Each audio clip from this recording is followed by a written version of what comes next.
and it's working in me. I've got the love of the Lord, and it's showing in me. I've got the love of the Lord, and it's plain to see. I've got the love of the Lord. I'm so glad I've got the love of the Lord. I've got the joy of the Lord. I've got the joy of the Lord, and it's working in me. I've got the joy of the Lord, and it's showing in me. I've got the joy of the Lord, and it's plain to see. I've got the joy of the Lord. I'm so glad I've got the joy of the Lord. I've got the joy of the Lord. I've got the joy of the Lord, and it's working in me. I've got the joy of the Lord, and it's showing in me. I've got the joy of the Lord, and it's plain to see. I've got the joy of the Lord. I'm so glad I've got the joy of the Lord. I've got my faith in the Lord. I've got my faith in the Lord, and it's working in me. I've got my faith in the Lord, and it's showing in me. I've got my faith in the Lord, and it's plain to see. I've got my faith in the Lord.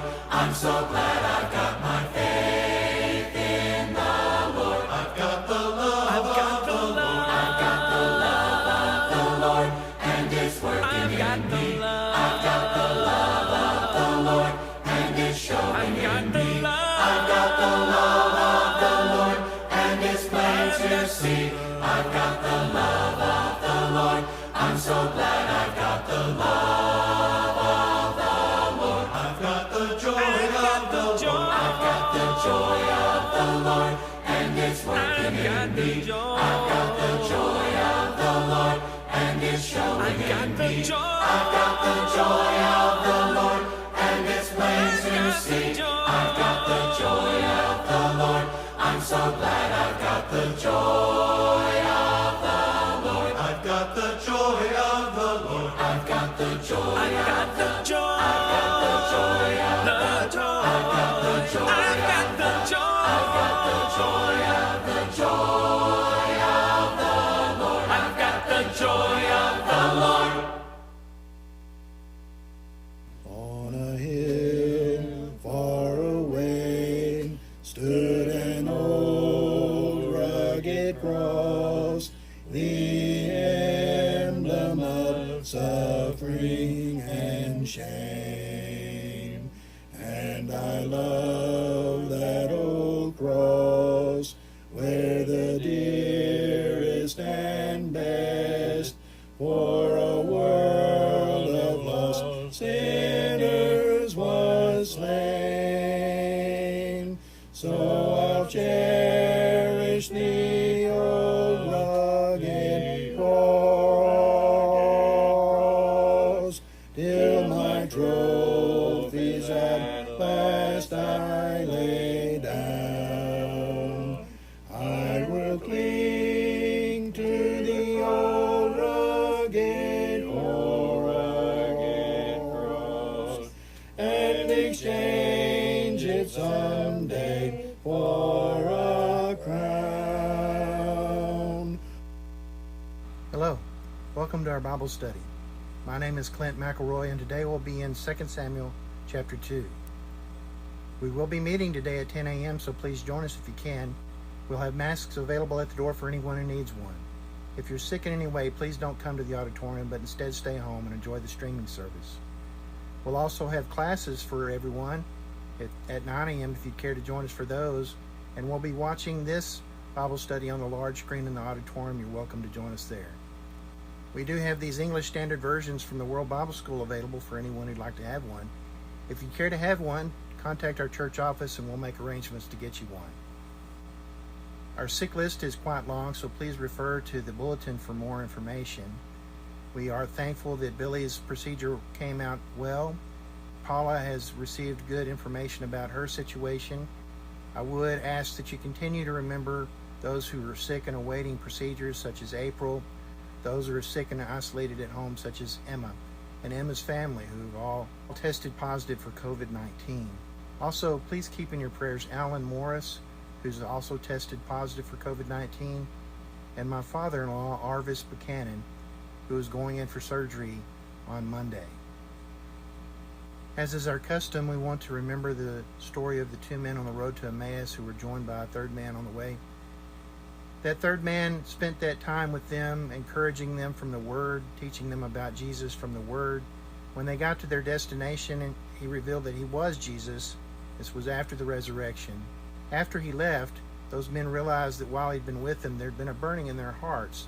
It's that burning that they had in their hearts that we hope to kindle in our own hearts as we draw closer to the Lord through a study of his Word. As we draw closer to him, he draws closer to us. We also go to the Word to find out what we need to do to satisfy the Lord. He's called us to be holy, for he, the Lord, is holy, from Leviticus chapter 19. How do we know what holiness is if we don't go to the Scriptures and find out what his expectations are? We also want to remember the stories of Rehoboam, Jeroboam, and the prophet that came to Jeroboam. Rehoboam's kingdom was taken from him, and he was left with the tribe of Judah to rule over. As a favor to David, God judged Solomon and took the northern tribes away from Rehoboam. Rehoboam's decisions had little to do with that, but in the process of that occurring in his life, he had taken advice from young, inexperienced men rather than older, experienced men. It was that advice that ostensibly caused the northern tribes to rebel from him. God had made a promise to Jeroboam during the reign of Solomon that if Jeroboam would serve him, he would give him the tribes that were separated from Solomon. So when Solomon passed, Jeroboam came back from an exile that he had imposed on himself while Solomon ruled. He was in Egypt. He came back from that and took those tribes and ruled over them as king of Israel. Instead of obeying God's will and doing as God had instructed him to do, he decided that it was too dangerous to let the people go into the southern kingdom to Jerusalem to worship God according to the law. So instead, he set up high places in the mountains, and there he created 2 golden calves in different places and told the people that they should go up and worship their God that led them out of Egypt there in those high places. And he set up a false priesthood to facilitate that of anyone who wanted to be a priest and not of the tribe of Levi, as the priests were supposed to be from. These things he did in rebellion against God, and these things were counted as an abomination before the Lord toward Israel until the time of Jesus. We see the story of the woman at the well talking about those very things with Jesus. These things were not acceptable to God, and he didn't just let them happen. He sent a prophet. That prophet came from Judah to the king as he was setting up those high places and told the king not to do that. And there's a whole interesting story about that. But the important part of that story is that the king didn't listen. The prophet availed himself of his charge and did what he was supposed to do, and then he started on his way home by a different path. The last part of the instruction from the Lord was that he go home by a different path. He was met in the way by a prophet from Israel who'd heard of his presence there and who wanted to honor himself and the prophet from Judah. So he came to the man and said to him that the Lord told him that he should join him for a meal, which was a lie. It wasn't true.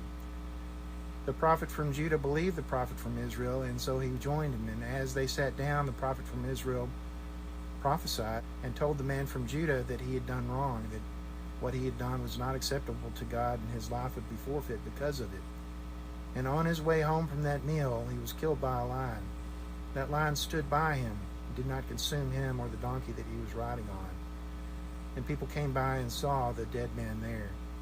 The story does not end there. It goes on. There's more to it. But the imperative part of that story is that he had believed a lie. And we need to take care not to believe a lie. Don't believe things just because men tell you that they are bringing a message from the Lord. Compare what they've said to what the Lord has already said, and make sure that those things are in alignment, that they agree. And when you find out that they agree, that's great. You've received a message from the Lord to do something that he's already told you to do. Do it. But if that thing does not agree with what the Lord has already said, it is not a new message from the Lord. It is a lie that someone's trying to trick you with. The Lord has said time and again that he will not send a new message to you that has not already been sent. If anybody else, even an angel from God, comes and preaches some other news, some other message, we're to reject that. We're to stick with what we've heard from God in the past. That's the instruction from the Lord. That's why we go there, so that we can know it. So we know when someone brings a lie to us and tries to pass it off as the truth. So I hope you'll join me now as we enter this study of 2 Samuel. I may say 1 Samuel from time to time. I apologize for that, but it is 2 Samuel. We'll be reading today from 2 Samuel chapter 2, starting in verse 8, through 2 Samuel chapter 3, verse 5. 2 Samuel chapter 2, verse 8, from the English Standard Version. But Abner, the son of Ner, commander of Saul's army, took Ishbosheth, the son of Saul, and brought him over to Mahanaim, and made him king over Gilead, and the Asherites, and Jezreel, and Ephraim, and Benjamin, and all Israel. Verse 10. Ishbosheth, Saul's son, was 40 years old when he began to reign over Israel, and he reigned 2 years. But the house of Judah followed David. And the time that David was king in Hebron over the house of Judah was 7 years and 6 months. Verse 12. Abner the son of Ner and the servants of Ishbosheth the son of Saul went out from Mahanaim to Gibeon, and Joab the son of Zeruiah and the servants of David went out and met them at the pool of Gibeon. And they sat down, the one on the one side of the pool, and the other on the other side of the pool. Verse 14. And Abner said to Joab, Let the young men arise and compete before us. And Joab said, Let them arise. Then they arose and passed over by number 12 for Benjamin, and Ishbosheth the son of Saul, and 12 of the servants of David. Verse 16. And each caught his opponent by the head and thrust his sword in his opponent's side, so they fell down together. Therefore that place was called Helkath-Hazurim, which is at Gibeon. And the battle was very fierce that day, and Abner and the men of Israel were beaten before the servants of David. Verse 18. And the 3 sons of Zeruiah were there, Joab, Abishai, and Azael. Now Azael was as swift of foot as a wild gazelle, and Azael pursued Abner.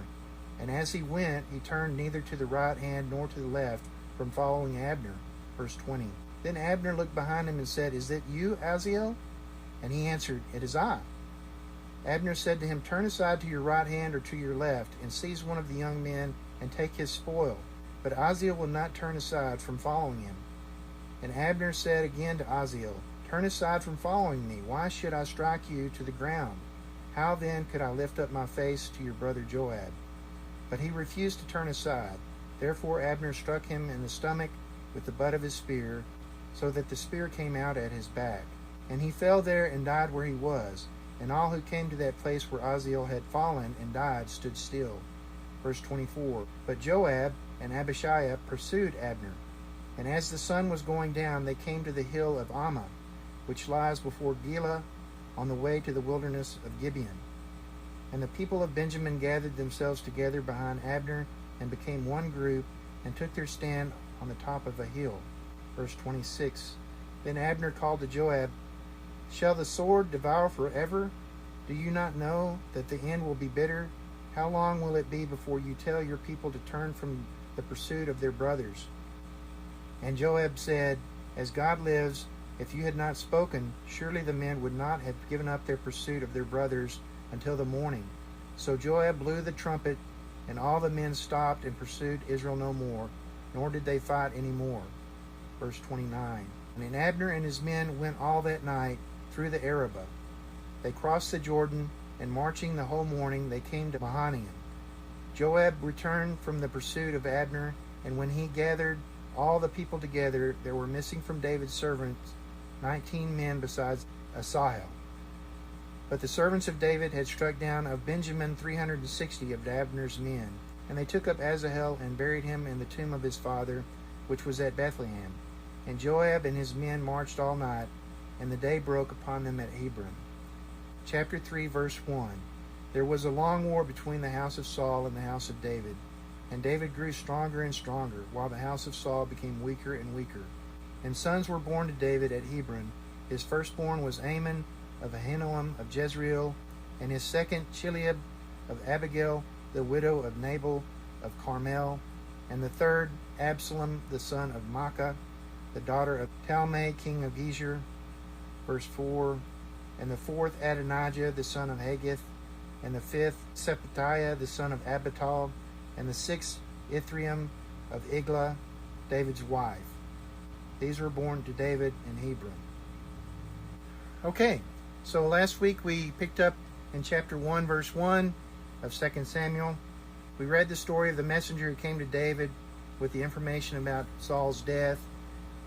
We'd read about Saul's death and the story of David returning from service to the Philistines and finding his hometown had been raided by the Amalekites, and having pursued them and recovered the spoils, he had come back to Ziklag and was there when this man returned from Saul's camp, from the battle at Saul's camp. His clothes were torn, and as there was dirt on his head, and when he came to David, he fell to the ground and paid homage to David. David said to him in verse 3, "Where do you come from?" And he said to him, "I have escaped from the camp of Israel." David said to him, "How did it go? Tell me." So David had not heard yet the results of the battle between Israel and the Philistines. The man responded, "The people fled from the battle, and also many of the people have fallen and are dead, and Saul and his son Jonathan are also dead." In verse 4. David said to the young man, "How do you know that Saul and his son Jonathan are dead?" The young man said to him, "By chance I happened to be on Mount Gilboa, and there was Saul leaning on his spear, not his sword, as is stated at the end of 1 Samuel, but his spear. And behold, chariots and horsemen were close upon him. He looked behind him and saw me, and called to me, and I answered, 'Here I am.' And he said, 'Who are you?' And I told him, 'I'm an Amalekite.' And he said to me, 'Stand beside me and kill me, for anguish has seized me.' In verse 9, and yet my life still lingers. So I stood beside him and killed him, in verse 10, because I was sure that he could not live after he had fallen. And I took his crown and his armlet and brought them here to you, my Lord." So the Amalekite was probably telling the truth there. In times past, I was more skeptical to accept that as the true story, in part because of the disparity between the story of Saul falling on his sword and this Amalekite story of him leaning on his spear.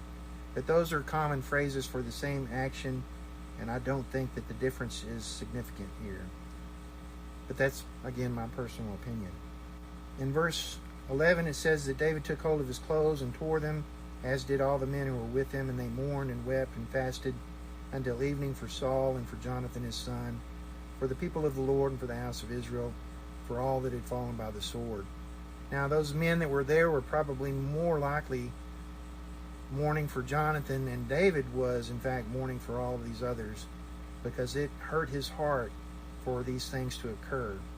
We know, and we will find out as we go forward, that when there was fighting between the brothers of Israel, it was a heavy thing on David's heart. David said to the young man who told him, "Where do you come from?" And he said, "I am the son of a sojourner, an Amalekite," he said in verse 13. David said to him, "How is it you are not afraid to put out your hand to destroy the Lord's anointed?" Not a good question to have come at you at this point. David then called to one of the young men, "Go execute him," and he struck him down dead. David said to him, "Your blood be on your head, for your own mouth has testified against you, saying, 'I have killed the Lord's anointed.'" David took that very seriously. David had had many opportunities to kill Saul and had not taken any of them, had recognized that the Lord's anointed was the Lord's business and left it to the Lord. It goes on in chapter 1, verse 17. David lamented this lamentation over Saul and Jonathan his son, and said that it should be taught by the people of Judah, and it is written in the book of Jashar. And we talked a little bit about that Jashar business last week. I won't go into that again. In verse 19 it says, "Your glory, O Israel, is slain on your high places. How the mighty have fallen." So he goes on in this manner, lamenting the death of Saul and Jonathan, talking about the terrible thing that had happened to Israel because of their deaths. I want to go ahead and bring out again verse 23. "Saul and Jonathan, beloved and lovely, in life and in death they were not divided. They were swifter than eagles, they were stronger than lions." Certainly an embellishment of the truth there. Not exactly the way the rest of the people looked at Saul and Jonathan, but perhaps very much the way David looked at Saul and Jonathan, looked at them as one being the same mind, the same direction. It's quite clear that Saul sought to kill David while Jonathan sought to preserve David. Saul was resentful of David from the beginning. Jonathan, as early as we know, thought much of David, held David in very high regard, and likewise David held Jonathan in high regard. It goes on talking about Jonathan. Jonathan lies slain on your high places. I am distressed for you, my brother Jonathan. Very pleasant have you been to me. Your love to me was extraordinary, surpassing the love of women. So David certainly had a close relationship with Jonathan. And again, as I had stated in previous studies, I do not believe that this is what the world wants you to believe it is. This was simply a brotherly love strong between Jonathan and David. I think Jonathan saw that David was the next king. He had no delusions of being an inheritor of the throne of Saul. He knew that David, I think, was going to be the next king. I believe he understood that he had been anointed and that he would be the next king. It finishes as it began, how the mighty have fallen and the weapons of war perished. So David was very moved by this event. And there's more to be said of that, and we'll talk more about that because of David's disposition toward the house of Saul. But going on into chapter 2, David inquired of the Lord, shall I go up to the cities of Judah? And the Lord said to him, go up. And David said, to which shall I go up to? And he said, to Hebron. So we don't know exactly how David was communicating with the Lord, but there was an ephod, so there was one with David who could use the ephod to communicate with God directly with these types of questions. So perhaps that's the manner in which this was conducted. David went up there with his two wives, Ahinoam of Jezreel and Abigail, the widow of Nabal of Carmel. So we heard a long story about Abigail. We didn't hear much about Ahinoam, but Ahinoam is kind of a footnote. So we have this almost romantic story about Abigail in 1 Samuel. And then as it closes, and you think this is a happily ever after story, it just kind of drops this little note. And also Ahinoam was married. Ahinoam married David. So this is kind of an odd person in my understanding of things. I want to know more about Ahinoam and why that occurred after this long drawn out relationship developed between David and Abigail. We read about that, but we don't read much about Ahinoam. David brought up his men who were with him, every one in their household, and they lived in the towns of Hebron. And the men of Judah came, and there they anointed David king over the house of Judah. So they made him king over Judah. This was a different anointing than Samuel had anointed David with. This was done for the purposes of recognizing his rule over Judah. Then David was told the story of the men of Jabesh Gilead who had come to retrieve the body of Saul and his sons from the Philistines. And he sends messengers to the men of Jabesh Gilead, saying to them, may you be blessed by the Lord, because you have showed disloyalty to Saul your Lord and buried him. Now may the Lord show steadfast love and faithfulness to you, and I will do good to you, because you have done this thing. Now therefore let your hands be strong and be valiant, for Saul your Lord is dead, and the house of Judah has anointed me king over them. So this is the introduction to King David. David is now king over Judah. And going on in today's reading, Abner, the son of Ner, remember, Abner was Saul's uncle, who was given charge of Saul's army. The commander of Saul's army took Ishbosheth, the son of Saul, and brought him over to Mahanaim, and made him king over Gilead, and the Asherites, and Jezreel, and Ephraim, and Benjamin, and all Israel. Ishbosheth, Saul's son, was 40 years old when he began to reign over Israel. So that's really hard to kind of reconcile in my head. Of course, I believe in my mind's eye, Abner is a man much older than Saul was. Saul was old enough to have a 40-year-old son that was not the ones that were in the field with him fighting. So who was Abner to Ishbosheth? Ishbosheth was Abner's great nephew. So Abner was Ishbosheth's great uncle. Is that correct? And he must have been quite a bit older. I can't fathom that Abner was not considerably older than Ishbosheth. So we have a man who may well be as little as, he had to be at least 20 years older than Ishbosheth, I would think. Maybe not, but that would put him in his 60s. And then we're going to read the rest of this story, and that's hard to comprehend, a man of 60 being the man in this story. But again, Abner is one of those men that is very interesting to me, and so is Joab. Don't make any mistake to that. But continuing, Abner just didn't accept that Saul's death meant that David should take over the kingdom. He set up Ishbosheth and supported him as king. And he reigned 2 years, but the house of Judah followed David. And 7 years and 6 months. That's a long time for David to be king in Judah.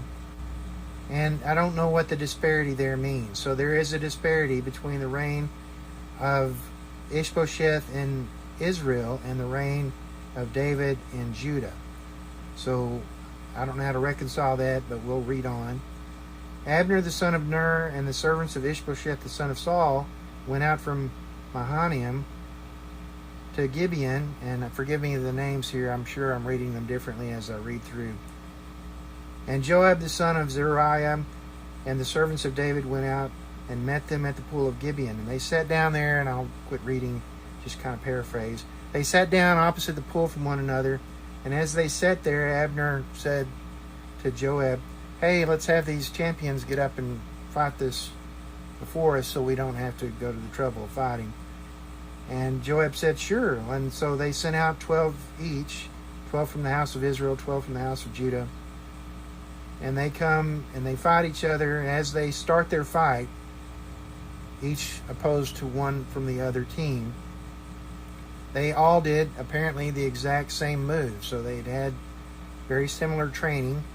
They thrust their swords into their opponent's sides, and they all fell down together. So 24 men right off the bat fell dead.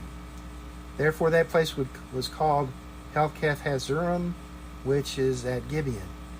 And the battle was fierce that day, and Helkath Hazurim means field of sword edges in my footnote here. The battle that day was very fierce, and Abner was sent fleeing before the servants of David. And there were 3 sons of Zeruiah there, Joab, Abishai, and Azael. And Azael was swift of foot as a wild gazelle, so he's very fast. And Azael was apparently younger. And Azael turned neither to the right hand nor to the left, following Abner, means he was going directly after Abner. He knew his target. He was going after Abner.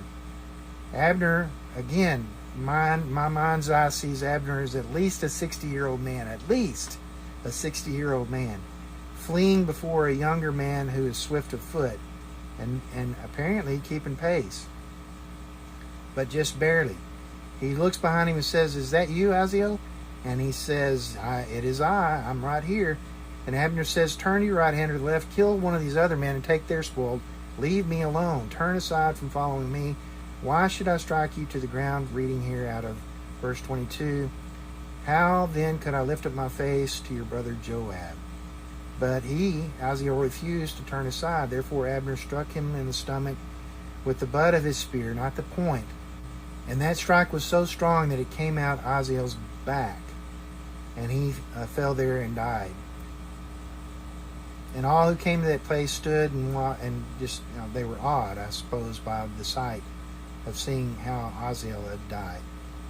Joab and Abishai pursued Abner and his group, and as the sun was going down, they came to the hill at Ammah, which lies before Gilah on the way to the wilderness of Gibeon.